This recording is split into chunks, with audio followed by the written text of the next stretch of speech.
This video was the most requested video by many of you in the comments because Xiaomi SU7 Ultra's lap record on the Nürburgring, the fastest electric executive class vehicle, a production spec vehicle on the Nürburgring, it's something to be proud of. But on the other hand, also last year they made a lap time with a prototype spec car, and many of the headlines said that it's the fastest four-door vehicle, and I actually made a video back then saying like, cool, but it means nothing. It has 4 doors, but it's a prototype, so who cares? But at the same time, I also praise them for this amazing achievement back then already, because no matter whether it's a prototype or not, a few years ago Xiaomi was a phone maker, and now they break lap records on the Nürburgring, and now they have advertisement on the Nürburgring before Foxhole, and now they actually released also a very interesting documentary on YouTube, which is also more or less the trigger for me to make this video for you guys, because it's over an hour long. It was quite very interesting. I watched it on the plane on the way to Greece, and it covers everything from the development of the car that started early in 2022 to actually the brake lap records, the many setbacks they had. So it's not just like this romanticized thing, how they are the greatest. No, it actually shows also many setbacks they had, various design iterations, and also various lap record achievements they had, and also dives deep into the importance of having Nürburgring lap records and why it's also important to have a specific Nürburgring driver, a lap record driver, in like opposite to other tracks. A lot of things that triggered me to making this video, so now yeah, let's talk about this. Why is it important? As mentioned, they have now the executive class EV lap record. Why is it actually special? As mentioned previously, before they were just electronics manufacturer, now they're breaking lap records. And they made a car, SU7 Ultra, has over 1500 horsepower, 3 electric motors with a torque vectoring, and depends on the country, it costs roughly 115,000 euros, which is less than half the price of a Porsche Taycan, which is the second car now, the second fastest car among the EV electric cars, because the Xiaomi has beaten them. In addition, which is actually also very cool, you can not only get the SU7 Ultra, you can also get, and let me get the correct word, I believe it's called the Racing Pack, which consists out of Bilstein Evo R suspension that we have been running for 2 consecutive years on our M4 GT4, so it's stuff that really works, endless brake pads, Pirelli Trofeo RS semi-slick tires, and also a couple of mods to the body.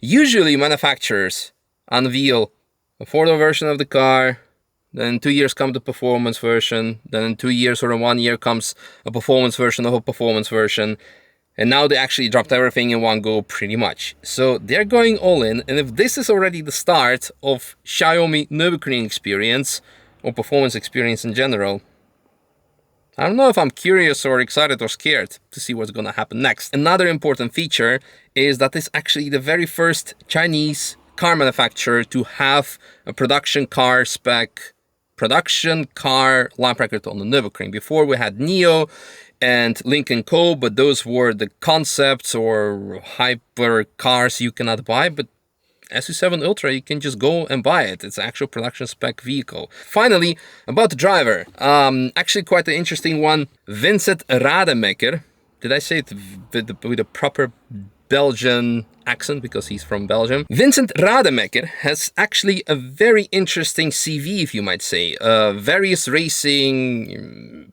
participation from various Formula cars in his early years, even BTCC. He raced for Volvo, not the 850, but the later one, I think it was the S40, and many other cars. But as of recent years, he's been mostly actually active as a test and development driver.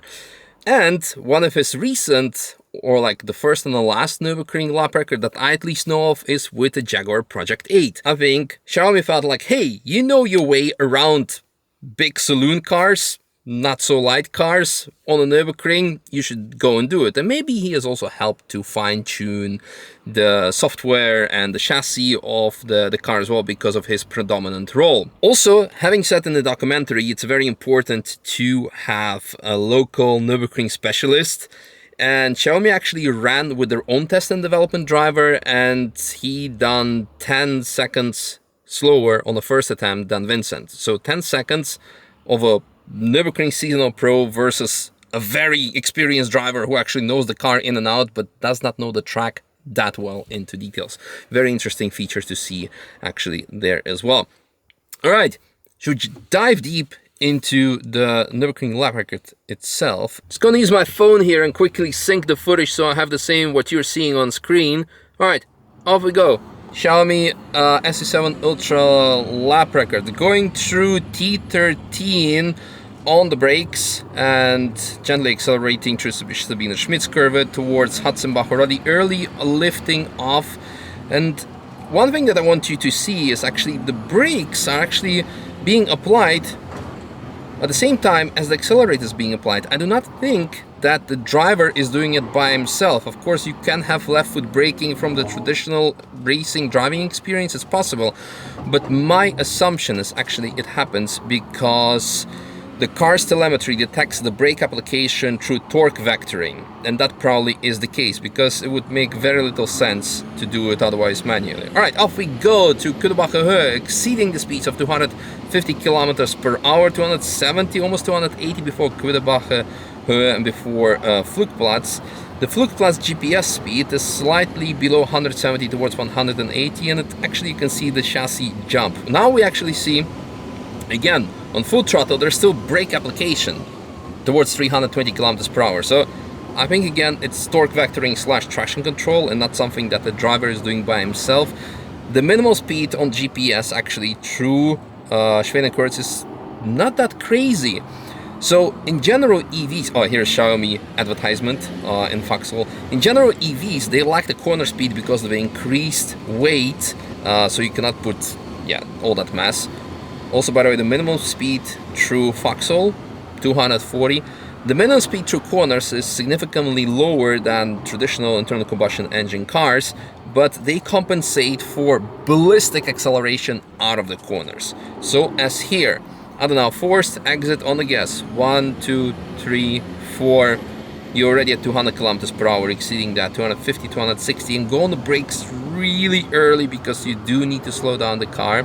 On the gas, and already on the brakes directly to Metzgesfeld, or actually James left, the very famous Nürburgring corner. Then Kallenhardt, again, also early on the brakes, and you see also the accelerator is still being tapped while the car is full on the brakes. So I do think it has to do with traction control and simply the application of torque vectoring. All right, miss, hit, miss, going towards Weerseifen. Early on the brakes, again, very early, and trail braking all the way. It's actually, that was a very long braking, including trail braking into Weerseifen. Small clipping of the curb maybe cost a bit of time through there. Again, early on the brakes here to stabilize it. Brake, and now gently, tiny bit on accelerator, and brake, and flat. Off we go towards Lauda links, Lauda left. Also here, early on the brakes. Usually this corner is flat out, but you need to go on the brakes because, it's a heavy baby. On the gas again, and throughout here we will also see early lifting and early coasting, and also again brake application, brake and slide throttle at the same time. I hope maybe someone from Xiaomi can comment on that. I could not really find anything online on the interwebs, but gas. Almost 300 kilometers through here. Early on the brakes. Usually this is still flat with any other car, but you would not be doing these kind of speeds already. Mood curve 180 kilometers per hour, V minimum speed on the exit 200. Not bad, very good. And early on the brakes to Startstrecke, brake.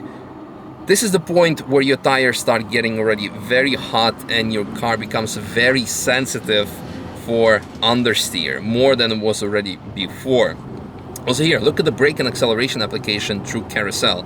This makes no sense to do it as a driver. Again, I'm very curious what it is, but again, as mentioned, I think it's torque vectoring and traction control.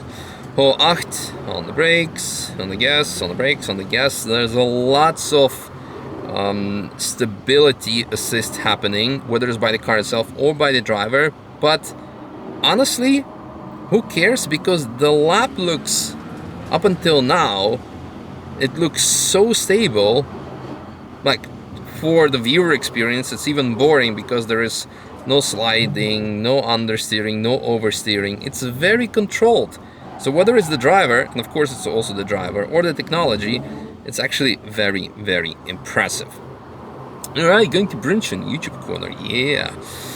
Early on the brakes, trail braking, stabilizing with accelerator, yeah, on the brakes, and then going to ice curve.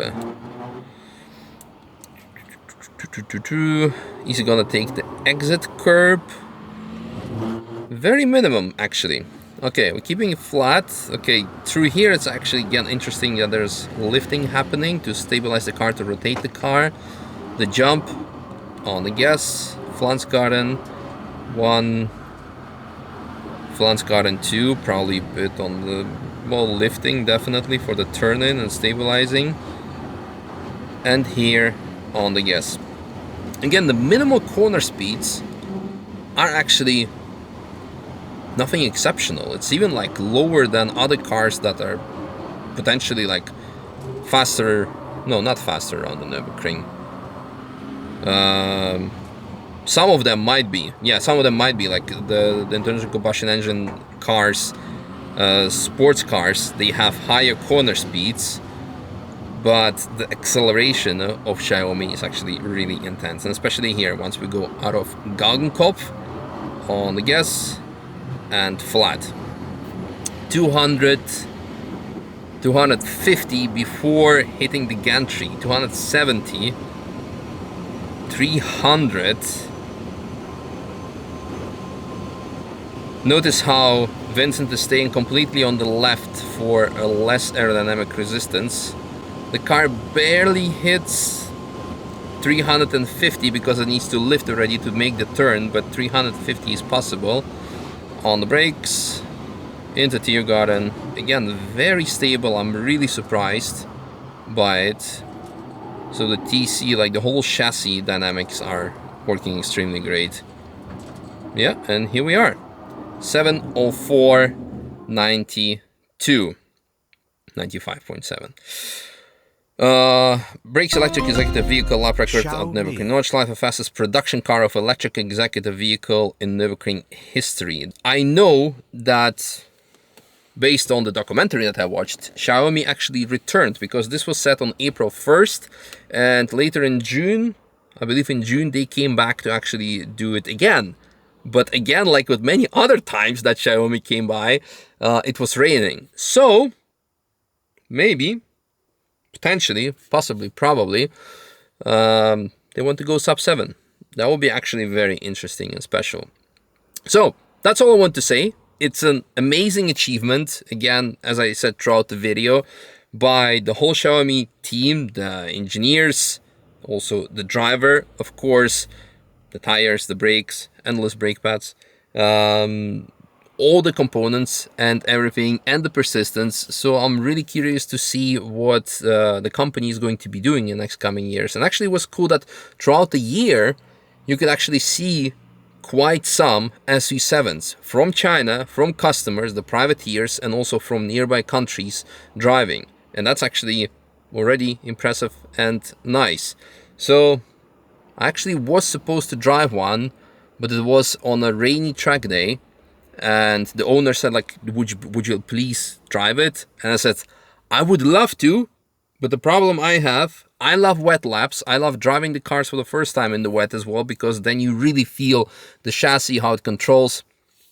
But unfortunately, for the majority world YouTube audience population, they don't understand. They're gonna say, oh, why are you driving so slow? Because the other car goes much faster. Oh, because you're in the wet. You don't want to die. You don't want to crash. So the first lap, I really hope I get to do next year with the SU7 Ultra on the Nürburgring with the track pack. And yeah, then I can give you my own opinion of the car, because so far it's been really hyped. The numbers show it, and I'm curious for it.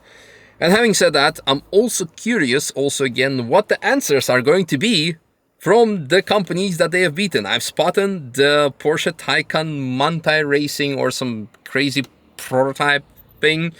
So I think the race to sub 7 for the 4-door EV is on. Is it going to be Xiaomi or is it going to be Porsche?